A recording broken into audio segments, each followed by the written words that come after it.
Hi there everyone, my name's Matt and I work in the digital marketing team here at Atelier Studios, and today I'm here to tell you why keywords and rankings are not the be all and end all when it comes to having a successful website online. And this is mainly because old SEO techniques don't work anymore, because search engines are constantly changing, they're becoming more intelligent and they're evolving in the way that they rank pages. And this is really fueling the start of a new approach which we like to call digital marketing. So, to start off with, I think it's quite important that we have a look at some of these old SEO techniques and why they don't work anymore. Here's what we think of as the old SEO formula. So, as we can see, it's made up of three key ingredients. We have keywords, links, and rankings. So let's have a little look at some of the problems that inherently lie with focusing too narrowly on keywords and building up links. Here's an example of a typical recruitment agency. Now, at the start of any SEO campaign, it would predominantly start with some keyword research. As we can see, we've got a list of keywords here with some fairly high monthly search volume. Now, with any SEO campaign, what we try to do is find some keywords that have reasonably high search volume and that aren't too competitive. There wasn't really any point in targeting keywords that had 1 or 2 monthly searches. What we'd then do, once we'd done our keyword research, we would then follow a very similar process to something like this. So we'd have the keyword research at the top, and then what we'd do is we'd take those keywords that we decided that we're going to target, and we'd create some landing pages and we'd perform what we'd call some on-site optimization. With this on-site optimization, what we'd try and do is put those keywords in various different places on the website. So for instance, we might add the keywords to the page titles, we might add the keywords to meta descriptions, we might also add those keywords to various points of text in a given page. And what that was really trying to do was trying to give Google an idea as to what sort of products and services that the business would sell.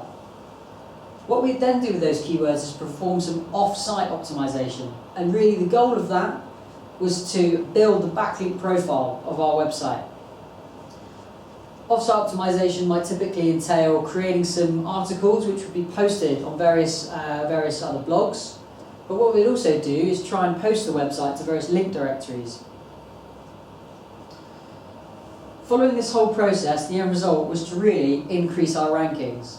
Because although we don't know exactly how Google ranks pages, we do know that it looks at the number of links and the quality of those links pointing back to a website.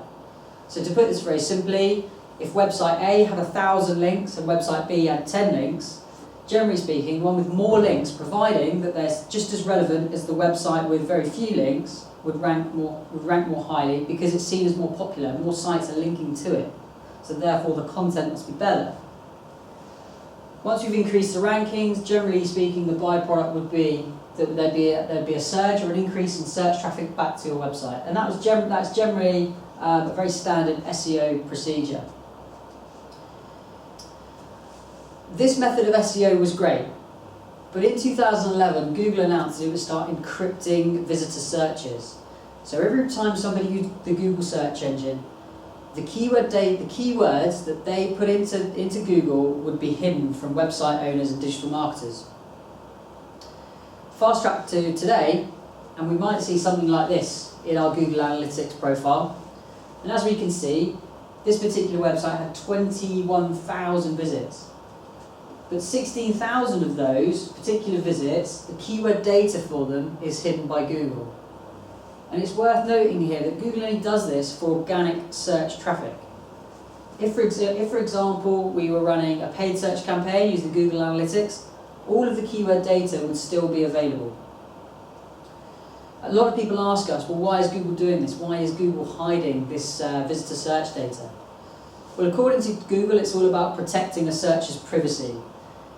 Our personal opinion is that by giving marketeers this keyword data, it's essentially fueling the manipulation of Google's rankings, which is not what Google wants.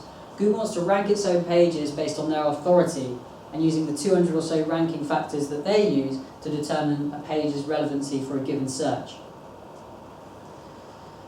What does not having this keyword data mean? Well, essentially, us as marketeers and you as business owners, we're essentially flying blind. We don't know which keywords are generating visits.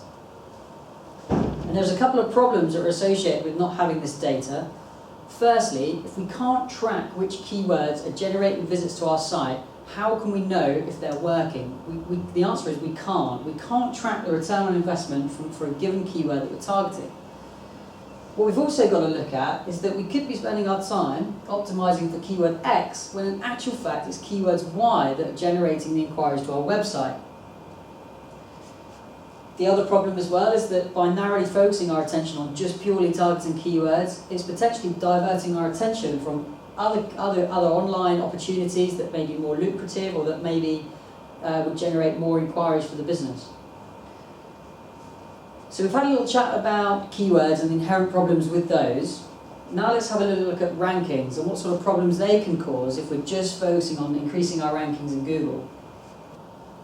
What I'd like to do now is just go through some of the major updates that Google have rolled out over the last couple of years.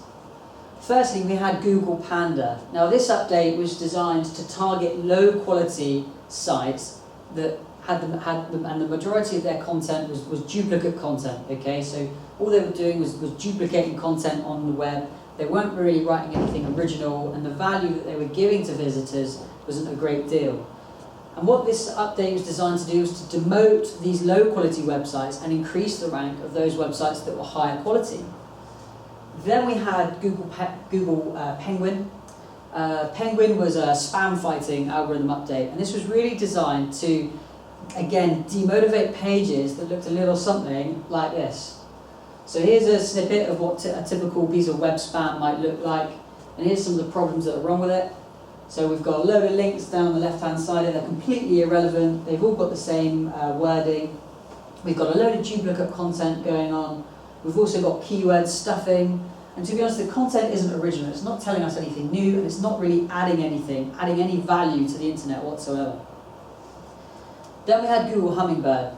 And again, Google Hummingbird was a massive update for Google. It was almost like a completely new algorithm for them. And what this update was designed to do is to understand the sentiment behind somebody's search. Google have noticed an upsurge in the amount of mobile searches that are actually using their search engine. And it's got to the point now where searches are now starting to ask Google questions. So to give you an example, I might be out down the town, and I might get my phone out and ask Google, where is the nearest coffee shop in Southampton, using voice-activated search. And Google is seeing that more and more people now are starting to use this voice-activated search function. And historically, people have been trying to optimize for one or two key phrases, but it's not the case anymore. People aren't searching like that. People are asking Google questions. So what Google needs to do is start understanding this sentiment. So being able to understand words like what, why, where, how. It's also worth talking about online personalization as well. Google's starting to tailor people's search results. So if one of your customers is signed in to his Gmail account, he'll probably see a completely different set of results to what you might see back in the office if you were logged in on your Gmail account. So for us as marketeers, it's really difficult to get a full grasp as to where the site is ranking, because it depends on a searcher's previous browsing history, their location, the geo-targeting. So for us to be able to tell you where your website is ranking exactly, it's very, very difficult now. So in summary then, we know that organic search data is becoming less accessible, and as Google starts to encrypt almost 100% of visitor searches, this keyword data is pretty much going to be non-applicable. We won't have access to it for much longer. We know that the return on investment from keywords is even harder to quantify, because we're unable to ascertain which keywords are generating conversions. We also know that search engines are harder to manipulate now with the various algorithm updates that they're rolling out. And one thing this has really taught us is that website owners have very little control over how their website is ranked in Google. Here at Atelier Studios, we've seen instances where clients have gone from page 1 and these websites are perfectly healthy, they're producing good content, they're not doing any dodgy SEO techniques, but for whatever reason, they've been dropped to page 8 of Google rankings for no particular reason at all. And that can essentially obliterate a customer's inquiries overnight. So all this is really fueling and pushing towards this new approach, this new digital marketing approach, where search engines and search engine marketing should only really be a part of that overall digital marketing mix. And there's a couple of key points within this approach that I want to talk to you about. Firstly, digital marketing, it's about taking back control over your online destiny. It's about not relying on Google to generate 100% of your inquiries, but it's actually, in fact, utilising other referral sources to generate traffic. A key part of this digital marketing strategy is about creating content that your customers want. And we've also got to have a focus on conversions as well. So let's have a little look at some of these in more detail. So content. What does creating good content give you as a business owner that Google can't? And the answer is, it's an asset. Creating content is something that you've got full creative control over. You can decide where it gets posted, and you can decide what it's about.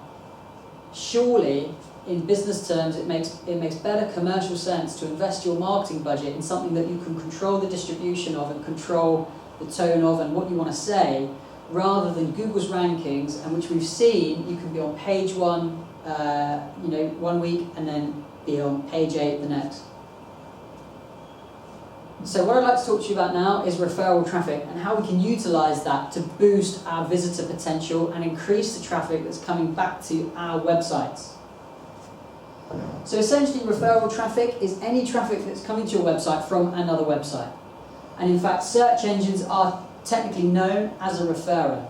But for this digital marketing strategy to work, it's about engaging other referral sources and not just the search engines. So if we have a look at this diagram here, we can see that if we just focus on search engines, we're limiting the amount of traffic to our websites. However, if we fully utilise this digital marketing approach, it opens the floodgates to increasing our visitor potential. So as we can see here, we've got the different referral sources. We've got email marketing, we've got industry journalists, we've got social media, Facebook, LinkedIn, Twitter, Instagram. We've got engaging with online magazines, local press, forums, and all of these different referral sources have the ability to generate relevant users to your site that should hopefully engage with the content that you're producing.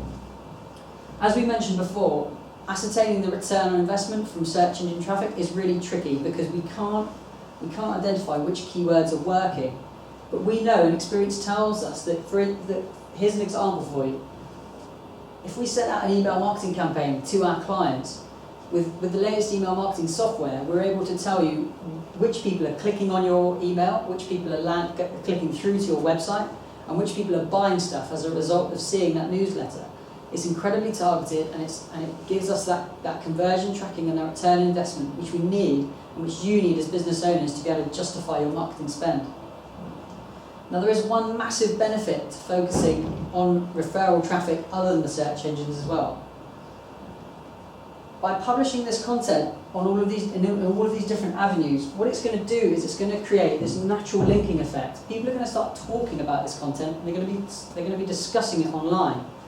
And this kind of boost in sharing will essentially generate the natural links back to your website, which we know is something that Google still flourishes on and Google thrives on. Links will be an inherent part of search engine, and they need them to be able to quantify a website's relevancy. But like we said, search engines aren't the primary focus here. It's about generating traffic from other referral sources, which you could argue is more constant and it's more controllable. Okay, so in summary then, we know that old SEO techniques are no longer working because we've got a lack of keyword data, and it's becoming incredibly difficult to monitor the return on investment from those keywords. We also know that search engines are becoming ever more intelligent and are relying less on what we're telling the search engines about our website, and it's using hundreds of different signals, including that of social, to gauge the relevancy of a particular website. So we know that only targeting keywords is not enough, and that we can't rely on the search engines to generate 100% of the conversions that come through to our website. It's all about engaging with these other referral sources that we can not only have more control over, but we can also gauge and quantify the return on investment from the time that we spend pushing out the content to these particular sources. So really, in terms of key takeaways, content is essentially king. If you produce good content, everything else should follow on from that. It's about engaging with referral sources that you might not have otherwise engaged with in the past. And it's being mindful of conversions as well. So it doesn't matter how many visits you've got to your website, it's all about trying to convert as many of those as possible into whether it be a contact us form submission, an online purchase, or a brochure request. Thank you very much.